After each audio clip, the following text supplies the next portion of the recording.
এই যে দেখি হারকিপ্টের কাম, স্যান্ডেল ক্ষয় হয়ে যাবে বলে স্যান্ডেল হাতে নিয়ে যাচ্ছে। এতটা রাস্তা সাইকেল চালিয়ে আসলাম, সাইকেলের মনে হয় টায়ারটাই ক্ষয় গেছে। না বাবা, স্যান্ডেল পিন্ডা হাইটে যাবো না। না, ক্ষয় হয়ে গেলে ফির আবার কিনবো কে? আমার তো টাকা নাই। না, স্যান্ডেল ক্ষয় করে দেবো। এই যে দেখি হারকিপ্টের কাম, স্যান্ডেল ক্ষয় হয়ে যাবে বলে স্যান্ডেল হাতে নিয়ে যাচ্ছে। কি রে, তুই আমার হার গিফটে বললি 6 মাস আগে আমি স্যান্ডেল কিনছি, এখন পর্যন্ত কাদামাটি ভরতে দেয় আর তুই আমার গিফটটা বলস? দেখছো এই কিপ্টার কাণ্ড? এ নাকি 6 মাস আগে স্যান্ডেল কিনছে, এখন নাকি কাদামাটি ভরতে দেয়নি। আর তুই এই কিপটামি করে চলস কেমন? তুই যা, তোর সাথে কথা বলে আমার খিদে লেগে গেল। এখন খিদে লাগছে, এখন ভাত কে খাই? এতটা রাস্তা সাইকেল চালিয়ে আসলাম, সাইকেলের মনে হয় টায়ারটাই ক্ষয় গেছে।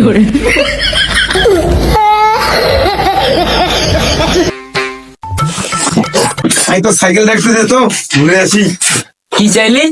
সাইকেল দেখতে দে, একটু ঘুরে আসি। কি তুই আমার কাছে সাইকেল চাইলি? কিভাবে চাইলি?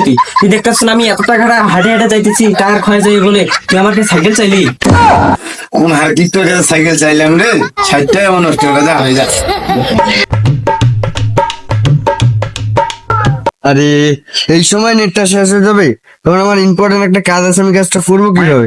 নেট আমি কই পাই? যারা সবার করো। বন্ধু আমার কিপটা, এই কিপটা বন্ধুর কাছ থেকে হটস্পটটা নিয়ে দেখি। এ বন্ধু, আমাকে একটা হেল্প করবি? কি রে, তোর সাথে আবার দেখা? কি দরকার? আরে বন্ধু আর বলিস না, আমার নেট শেষ হয়ে গেছে, আমাকে একটু তোর হটস্পটটা দে। কি চাইলি তুই? হটস্পটটা আমার কাছে 10 দিন আগে আমি ফোনে এমবি ভরছি, এমবি শেষ হয়ে যাবে বলে আমি নিজেই ফোন ঠিকভাবে চালাইতেছি না, তুই আমার কাছে হটস্পট চাইলি?